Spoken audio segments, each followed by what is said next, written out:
Hey, it's Base from BaseFit Official and welcome to today's episode. Today we are talking about stretching before your workout. This is a completely polarizing topic in the fitness industry.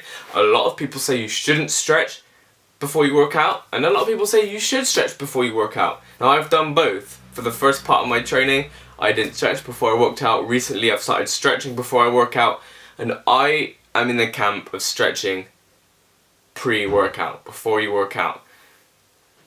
Now, I think that for multiple reasons. First reason that I'll mention, the main reason I've written up here, muscular imbalances.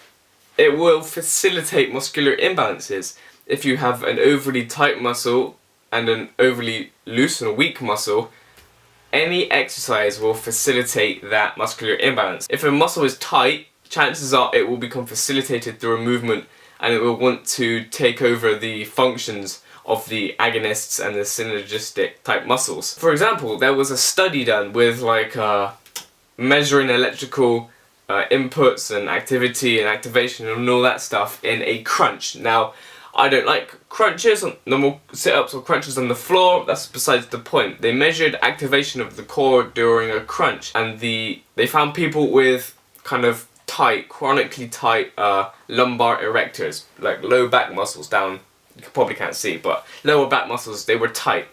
So they just got them to get down, do a nice warm up, and then perform some crunches. And they found that electrically, there was activation, a little bit in the core, but there was also activation in the lumbar erectors.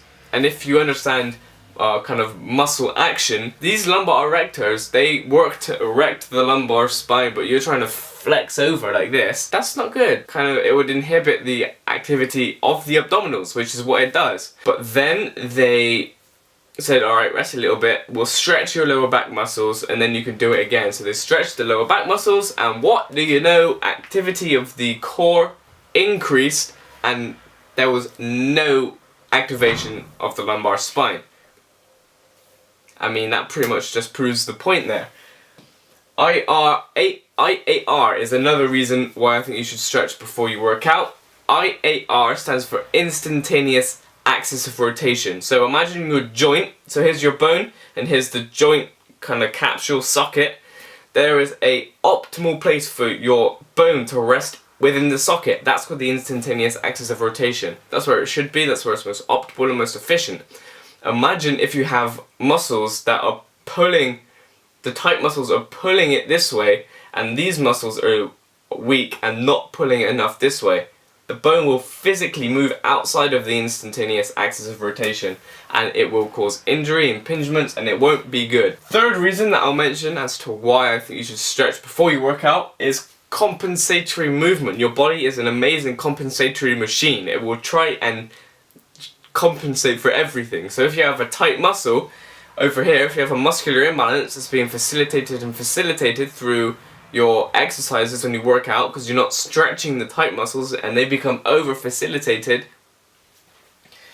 then your body will adapt. It will compensate itself so that you are able to perform the movement.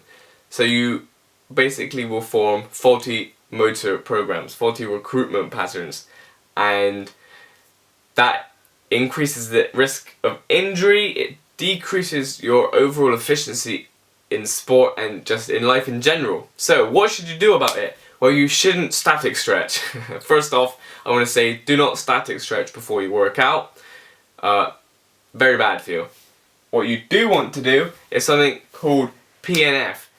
The long name for it is proprioceptive neuromuscular facilitation. So we'll stick with PNF because other one's a bit of a mouthful. But PNF is basically using the concept and using the knowledge that when one muscle contracts, the other relaxes. So on one side of the body, if the muscle contracts, the antagonist will relax.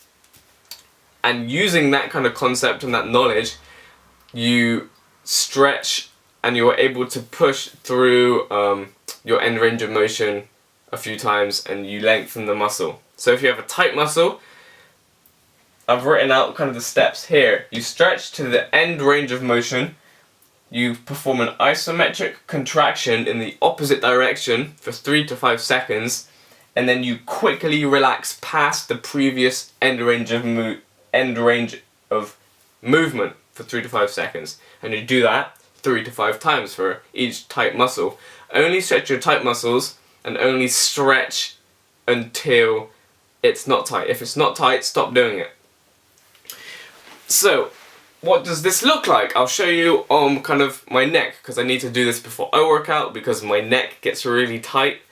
So for example, you stretch to the end range of motion like here, and then what I'm going to focus on doing is trying to push my head back up to this point, but I'll use my hand to stop any movement from happening. So you go to the end range of motion, hold it for 3 to 5 seconds, and then you push against your hand for 3 to 5 seconds, and then you relax and you can go further.